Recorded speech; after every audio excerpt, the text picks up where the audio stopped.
Welcome back. હમણાં જ સુરતની આપણે વાત કરી કે સુરત મહાનગરપાલિકાએ નિર્ણય લીધો કે આરટીઆઈમાં કોઈની અંગત ખાનગી મિલકતોની માહિતી નહીં જાહેર કરવામાં આવે અને એની પાછળનું કારણ હતું ત્યાંના આરટીઆઈ એક્ટિવિસ્ટ અથવા તો કહો કથિત આરટીઆઈ એક્ટિવિસ્ટ અને કથિત પત્રકારો કે જે નકલી બની અને પછી આખું એક કૌભાંડ આચરતા હતા. 77થી વધારે લોકોને ઝડપ્યા છે અને આવું જ કંઈક અમદાવાદમાં પણ થયું છે. અમદાવાદમાંથી પણ આવી જ ટોળકી ઝડપાઈ છે. શું કરતી હતી આ ટોળકી, કેવી રીતે લોકોને લૂંટતી હતી અને આખરે કેવી રીતે પોલીસના સકંજામાં આવી, જાણીએ જિગ્નેશ પાસેથી.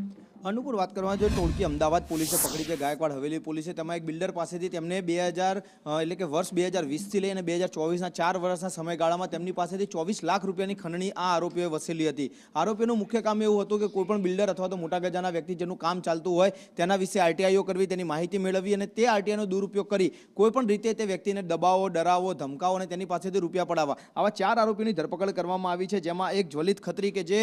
પૂર્વ ધારાસભ્યનો પુત્ર છે અને તેની સાથે અન્ય 3 લોકોની ધરપકડ થઈ છે કે જે કથિત પત્રકારો તરીકે ઓળખ આપતા અને રૂપિયા લેતા હતા. 23 લાખથી વધુ રકમ આરોપીઓએ રોકડામાં પડાવી છે, તો બીજા 25,000થી વધુ રકમ હતી તે ઓનલાઈન ટ્રાન્સફર મેળવવામાં આવી હતી અને હજી પણ ફરિયાદીને ધમકીઓ મળતી હતી, જેના આધારે તેને પોલીસનો સહારો લીધો અને તેની બિલ્ડિંગો હતી જે કોર્પોરેશનમાં અરજીઓ કરી અને તોડાવી દેવી, તેને સીલ મરાવી દેવી, તેના વિરુદ્ધમાં કાર્યવાહી કરવી વગેરે ધમકીઓ આપી અને તેની પાસેથી આ રૂપિયા પડાવતા હોવાની હકીકત સામે આવી છે.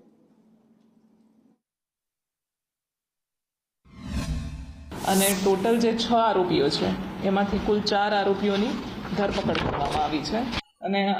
ફરિયાદીએ પોતાના ફરિયાદમાં જણાવ્યા હતા એ મુજબના ઇલેક્ટ્રોનિક એવિડન્સીસ